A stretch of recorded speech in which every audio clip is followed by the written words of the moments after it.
fluctuaciones según las telas. El cuadro se ha apretado, cortando las dos extremidades del puente. 4 pares de balaustradas, entre 7, son aparentes.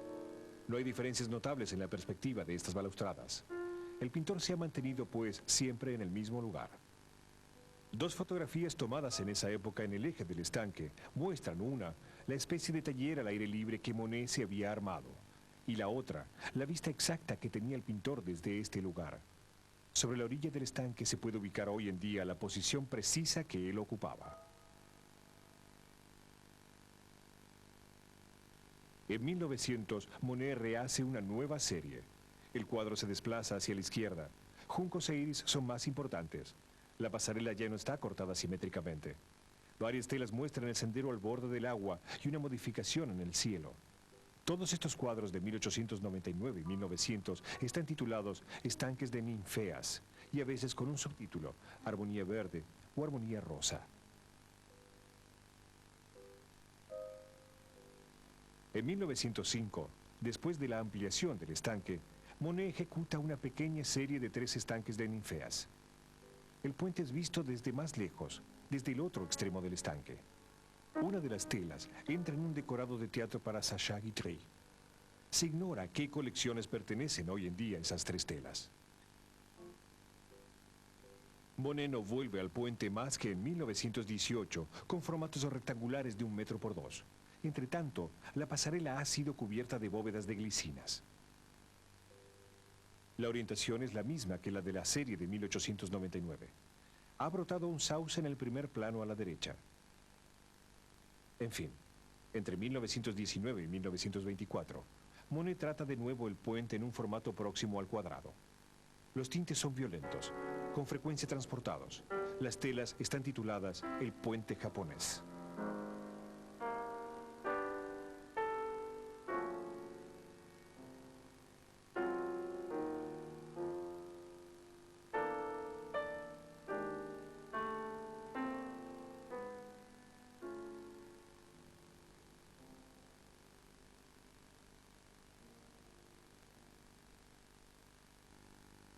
De los 47 estanques de ninfeas o puentes japoneses censados para el catálogo de Daniel Wildenstein, 24 están actualmente en museos públicos, 31 en colecciones privadas y 2 han desaparecido totalmente, tal como esta tela fotografiada en septiembre de 1900 en el taller de Monet.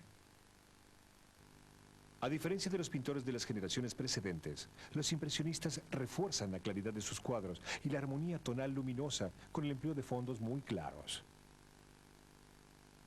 Una sola capa de enduido les permite conservar la estructura graneada de la tela, sobre la cual la pincelada se fija sólidamente. En las pinturas en tubo de la época, el aceite de clavel ha reemplazado con frecuencia el aceite de lino, al que se le reprochaba el amarillarse. El clavel da una textura más cremosa y guarda la traza del pincel. Como seca más lentamente, es fácil de trabajar al fresco o de retocar. Pero este aceite indispensable es a veces una molestia para los pintores. Un sol parece más oscuro cuando está mojado. Las moléculas de agua permiten a la luz penetrar más profundamente en las capas de la materia. La luz reflejada hacia el ojo está así más saturada en color. Un pigmento está más oscuro y más saturado en color cuando está embebido en aceite. A fin de obtener tonos mates y claros, próximos al pastel, Degas o Monet eliminan una parte del aceite, dejando descansar sus colores sobre hojas de papel secante. Ellos los diluyen después con esencia de trementina, que se evapora rápidamente. Por las mismas razones, las telas una vez pintadas no son barnizadas.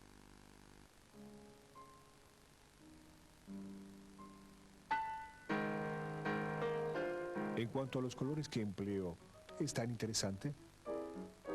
Yo no lo creo, ya que se lo puede hacer más luminoso y mejor con otra paleta. El gran punto está en saber servirse de los colores, cuya elección no es en suma más que asunto de hábito.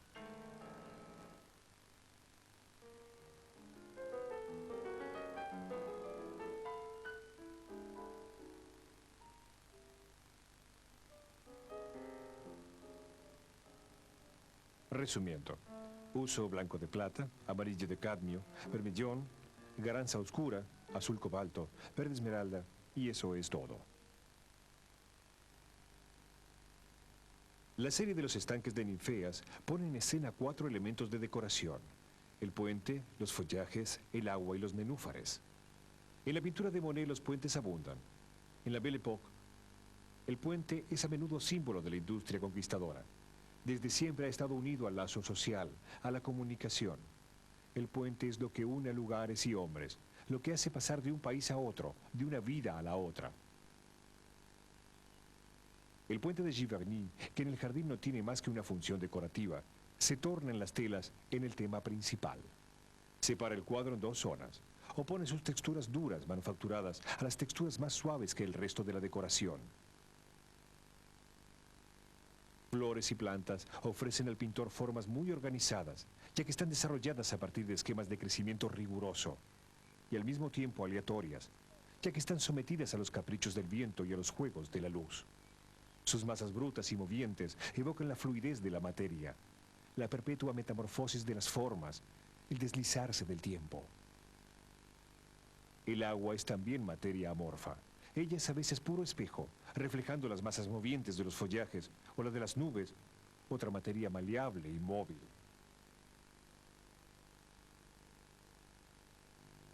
El reflejo redobla la imagen, la repite embrollándola y transmite las formas netas en manchas de colores. Es también uno de los temas principales de Monet. Entre el mundo aéreo y móvil de los follajes y el mundo denso de las aguas dormidas, 3 plantas aseguran la unión: los juncos, los iris y los nenúfares. Los 3 arraigan en la tierra, pero no brotan más que en un medio acuático. Las 3 son plantas de orígenes mitológicos.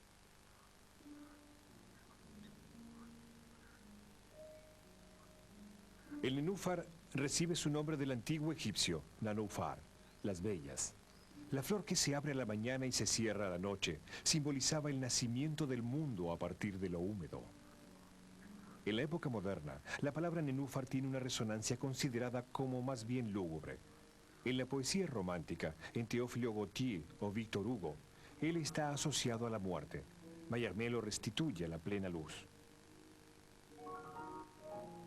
Por razones no dilucidadas, Monet abandona el nombre de la flor y lo sustituye por el más científico de un subgrupo de nenúfares, la ninfea. A causa del pintor, el uso de este nombre domina hoy en día. Las ninfeas o ninfas eran divinidades de las aguas claras, fuentes y fontanas. Una de ellas se ahogó por amor a Hércules y volvió bajo la forma de una flor flotando sobre las aguas. Iris y ninfeas son muy frecuentes en el arte decorativo de la época. Monet hace de ellas un uso distinto. Según que ella esté seca o mojada, la hoja de ninfea, reflejando el cielo, es sucesivamente verde, azul, gris, plata. Es de todos los elementos de la decoración, aquel cuyos colores y texturas conoce más metamorfosis.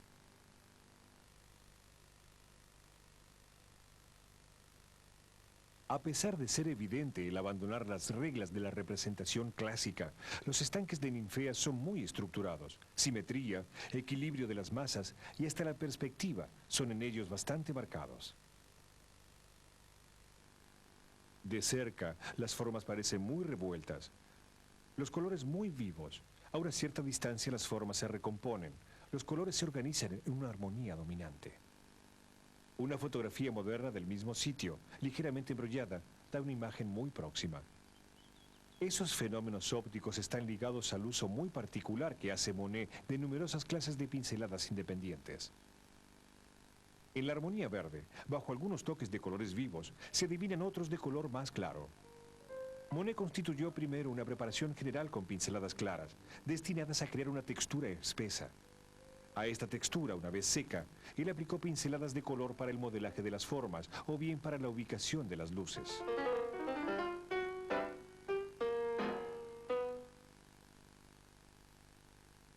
Las ramas inclinadas del sauce, largas pinceladas verticales verdes, amarillas o azules, entre las que se ven los toques claros de la textura inicial, espesos y estriados. Los follajes de los otros árboles son hechos con pinceladas más aplastadas, breñosas. Entre estas 2 zonas, los matices de azul sirven para sugerir la profundidad oscura de las frondas. La parte acuática opone los toques horizontales de las ninfeas y los verticales de los reflejos del agua libre. Las flores son evocadas por pequeños toques aplastados a puntas de pincel. Los toques horizontales o verticales, grandes en el primer plano, van disminuyendo hacia el fondo de la extensión de agua, creando una ilusión de alejamiento. El reflejo del puente, que no muestra más que su parte inferior, por lo tanto a la sombra, está tratado con una fuerte densidad de toques violáceos. En la armonía rosa, Monet hace también uso de pinceladas mixtas. Dos colores son tomados juntos sobre la paleta y extendidos así.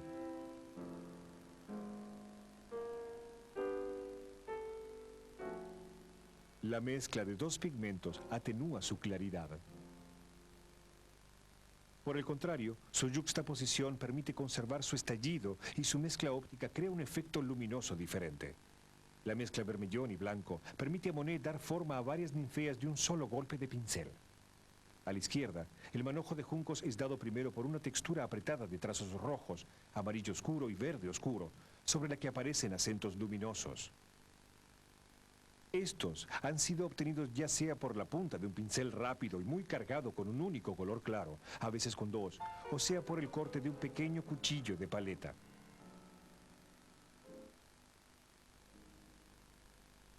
En la parte central y en la placa de ninfeas del primer plano, el pintor deja aparecer la preparación beige claro de la tela, que aumenta la claridad de esas zonas y refuerza los contrastes. Sobre este fondo, él coloca un gran número de toques en seco. Arrastra su pincel sobre la tela y deja agotarse a un pigmento bastante seco. El frotamiento del pincel forma, al contacto de los hilos de la trama, estrías verticales en punteado. En fin, el espesor de la pasta en ciertas zonas crea relieves que, interceptando las luces laterales y cortando sombras delgadas, agrega efectos luminosos a los que pertenecen propiamente a la imagen.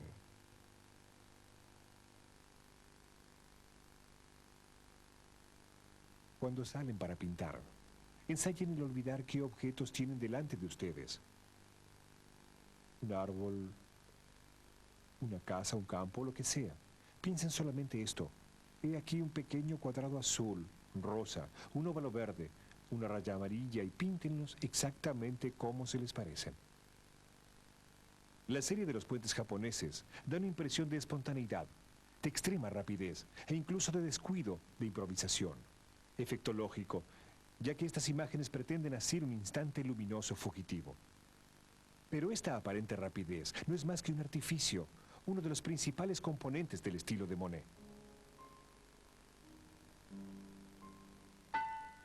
En un cuadrado de 10 centímetros de lado, en la parte central de la armonía rosa, se pueden contar 23 matices diferentes, repartidos en 180 toques de superficie. Reportando el conjunto de la tela, eso representa un total de alrededor de 15.000 toques superficiales.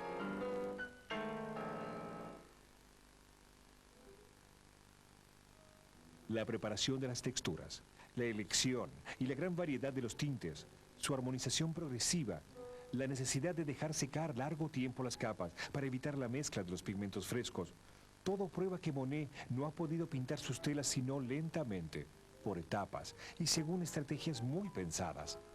Como lo había hecho 6 años antes con la Catedral de Rouen, el pintor, en efecto, ha elaborado juntas las 12 telas de la serie de 1899.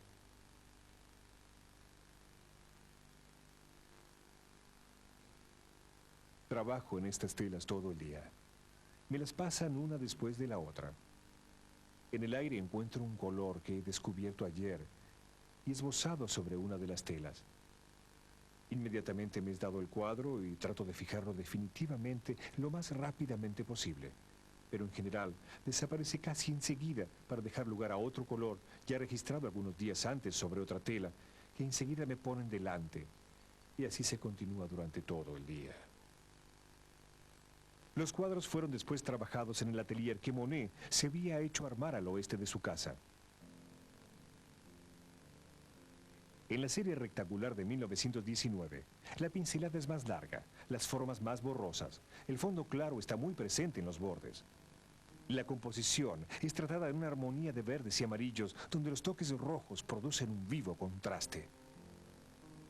En la última serie de puentes, Monet vuelve al formato cercano al cuadrado. Pero esta vez, la disolución de las formas es completa.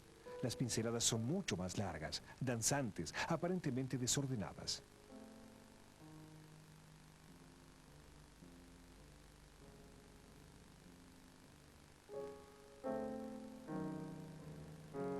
Algunas telas son casi monocromas. Esta metamorfosis fue atribuida a la catarata que afecta a Monet a partir de 1908. En 1910, la visión del pintor está muy degradada. Él se esfuerza por leer las etiquetas de los tubos y ubica sus colores sobre su paleta según sus costumbres. Pero percibe mal los contornos. Los azules han desaparecido, filtrados por la opacidad marrón-amarillo del cristalino. En octubre de 1922, es operado del ojo derecho. Él no juzga el resultado muy satisfactorio. El uso de anteojos le permite progresar. Ve repentinamente los tonos que ya no percibía desde hacía tiempo, en particular los azules y los violetas. Por fin encontró un par de vidrios coloreados que le restituyeron una parte de los colores. En 1925 y 1926 se declara más satisfecho de su vista. En ese momento puede contemplar las producciones de los años precedentes y juzgarlas. Si destruye tal vez varias de sus telas, elige sin embargo conservar una veintena de puentes, igual que telas pertenecientes a otra serie, el Sauce Llorón, el Sendero de los Rosales, la casa vista desde el jardín.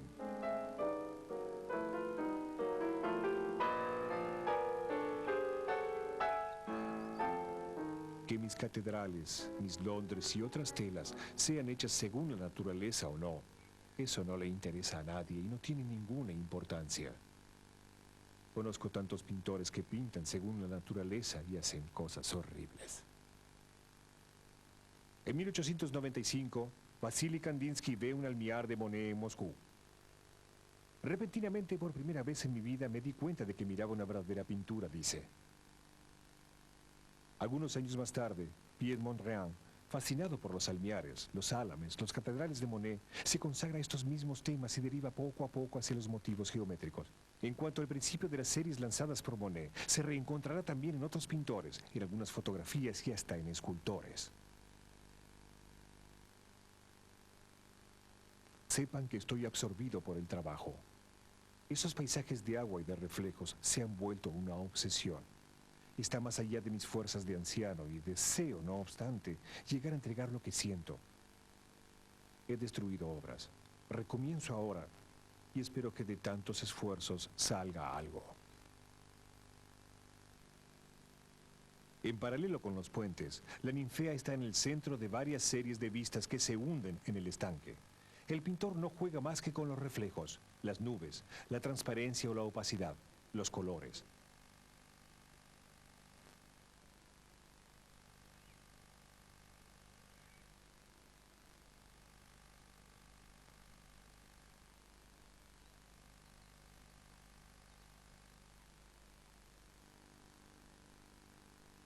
La ninfea es, en fin, el tema de los grandes paneles que Monet pinta a partir de 1914 en un nuevo taller.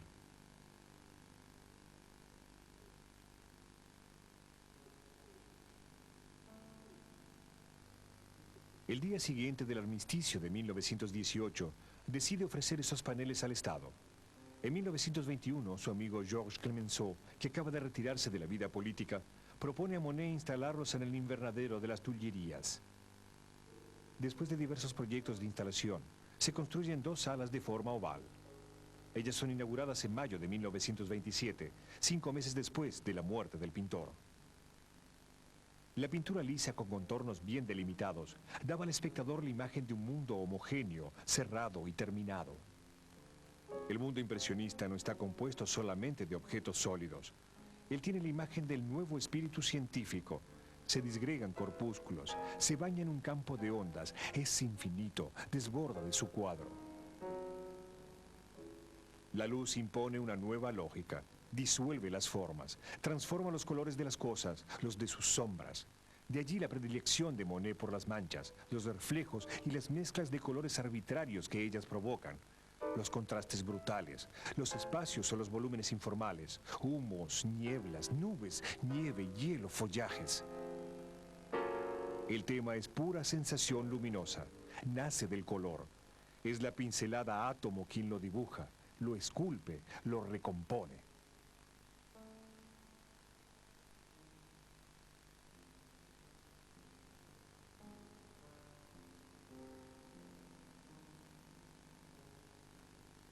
La pincelada clara de la urraca oponía las luces cálidas o frías de la nieve.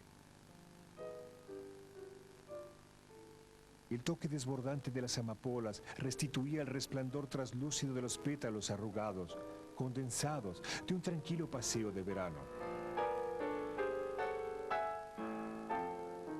La pincelada danzante de los reflejos de impresión del sol naciente mostraba el estallido acuático de la luz.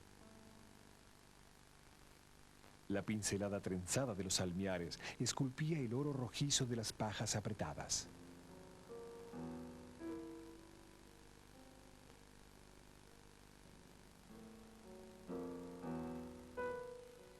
La pasta seca, espesa, de las catedrales engendraba piedra y mortero.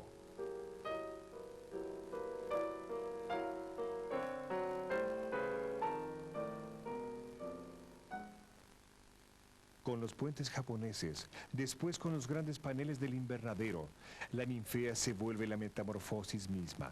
Hoja y flor, tierra y agua, materia y reflejo, sombra y claridad, color frío y color cálido. La pintura no expone más que la danza del pincel, la vibración de la luz.